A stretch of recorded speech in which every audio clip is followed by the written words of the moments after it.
Hello everyone, how are you doing? This is MD Tech here with another quick tutorial.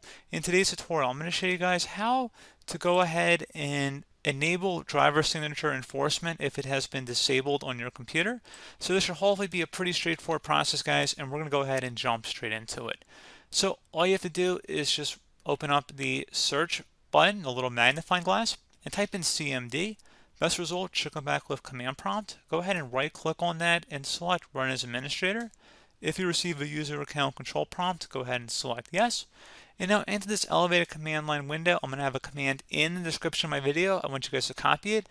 It's basically just bcdedit space /set space test signing and then another space on. Just go ahead and copy that, and then we're going to paste it into the command prompt here. So just go up to the top bar of the command prompt window, right click on it, select edit, and then select paste it in. The operation completed successfully. Restart your computer, and that's it. So pretty straightforward process, guys. Do hope I was able to help you out, and I do look forward to catching you all in the next tutorial. Goodbye.